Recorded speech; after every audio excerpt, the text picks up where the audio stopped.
Oke, jumpa lagi di Opini Budiman.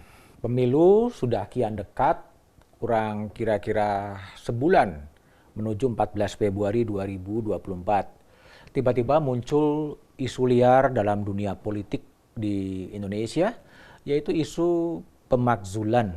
Petisi 100, orang-orang sejumlah tokoh atau yang mengatasnamakan tokoh kemudian datang ke Menko Polhukam dan kemudian mengungkapkan ide soal pemakzulan. Isu soal pemakzulan itu memang diatur di konstitusi dan sekarang itu menjadi bola liar. Perjalanannya tentunya tidak mudah, butuh waktu yang lama melewati lembaga, apakah itu DPR, apakah itu Mahkamah Konstitusi, apakah itu kemudian MPR, dan kemudian lembaga kepresidenan. Seperti dikutip media, Mahfud MD mengatakan usulan pemakzulan adalah urusan DPR, bukan urusan Menko Polhukam.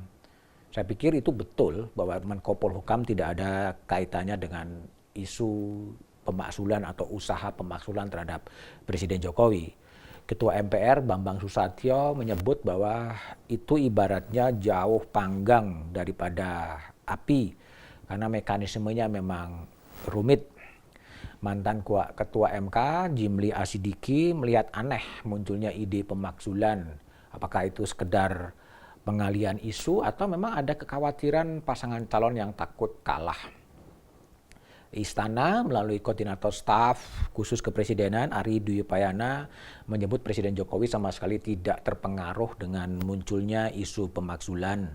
Itu adalah aspirasi masyarakat yang harus dihormati, namun yang juga harus diingatkan adalah soal bagaimana kepentingan nasional harus diutamakan.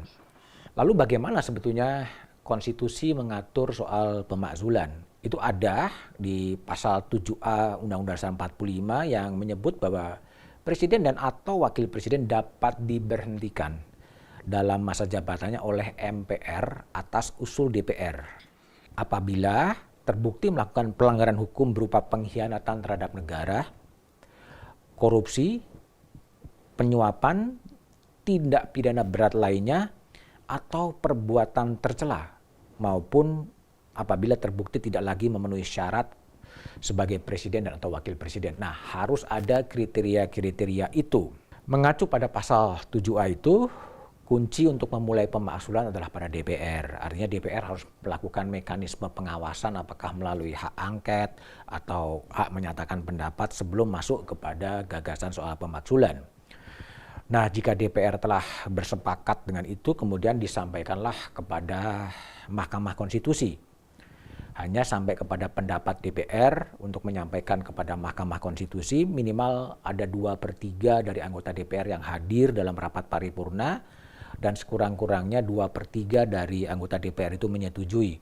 Artinya kalau dihitung jumlah anggota DPR 575, artinya butuh minimal 384 orang yang harus datang dalam sidang paripurna dan 2/3 dari yang datang itu menyetujui DPR menyampaikan kepada Mahkamah Konstitusi.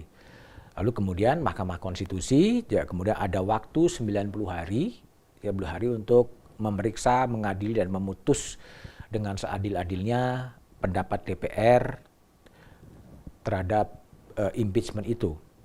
Nah, apabila kemudian Mahkamah Konstitusi memutuskan bahwa presiden terbukti melakukan hal yang ada di konstitusi itu, kemudian MK akan melanjutkannya kepada MPR. Nah, kemudian MPR kemudian wajib menyelenggarakan sidang untuk memutuskan apakah usulan DPR itu masuk akal atau tidak. Ada waktu lagi 30 hari sejak MPR menerima usul tersebut, ada sidang lagi. Artinya butuh waktu yang cukup lama.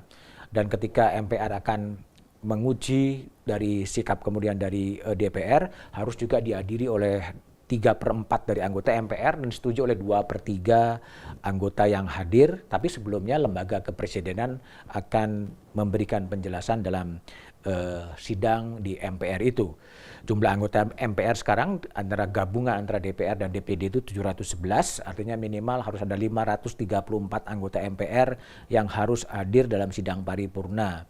Presiden diminta memberikan penjelasan dan persetujuan MPR itu harus diberikan minimal di 2/3 anggota DPR. Sehingga memang ada dalam konstitusi soal pemakzulan, tetapi prosesnya akan sangat panjang, prosesnya akan sangat lama, bahkan sampai pemilu selesai 14 Februari 2024, isu ini belum juga akan selesai. Nah, itulah yang menjadi pertimbangan di balik ide pemakzulan. Agak cukup berat, hanya menimbulkan kompleksitas konstitusional yang sebetulnya tidak perlu sampai kepada gagasan-gagasan pemakzulan. Namun demikian kritik-kritik dari petisi 100 ini juga harus didengar. Ya, harus didengar adalah bagaimana kemudian kepala pemerintahan dan kepala negara untuk betul-betul bersikap netral, ya, tidak cawe-cawe dalam konteks memenangkan atau menyatakan dukungannya kepada paslon tertentu. Bukan hanya dalam pernyataan-pernyataan terbuka, tapi dalam realitas di lapangan. Itu harus tercermin bagaimana ASN, bagaimana TNI, bagaimana Polri itu juga harus menjadi kenyataan di lapangan. Dan juga kemudian penyelenggara pemilu, apakah KPU, Bawaslu harus bisa menjalankan fungsi-fungsinya. Jangan sampai kemudian pengawasan-pengawasan publik kemudian didiamkan begitu saja tanpa penjelasan yang membuat publik itu frustrasi. Ya, ke depan memang harus ada penataan kelembagaan yang lebih clear lagi. Apakah kemudian kontestan menteri yang menjadi capres atau cawapres tetap dibolehkan tanpa harus mundur atau cukup dengan cuti? Itu kan satu isu yang membuat situasinya menjadi tambah rumit. Dan juga perlu dipikirkan ke depan adalah bagaimana dengan undang-undang kepresidenan. Saya pikir ini adalah satu hal yang pokok sebetulnya, karena satu-satunya lembaga, ya, yang tidak punya undang-undang adalah lembaga kepresidenan. Sehingga harus bisa dibedakan antara posisi presiden sebagai kepala pemerintahan, posisi presiden sebagai kepala negara, dan posisi presiden sebagai pribadi. Itu juga harus ada rumusan-rumusan yang jelas.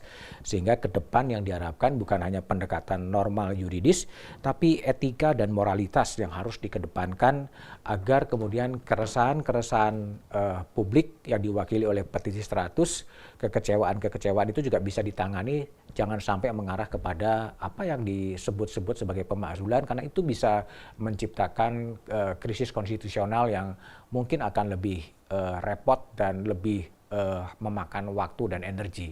Biarkanlah pemilu berjalan, harus diawasi secara ketat agar kemudian pesta demokrasi 14 Februari 2024 itu bisa menghasilkan pemimpin yang betul-betul legitimate dari sisi aturan dan dari sisi semuanya bisa diterima oleh semua pihak.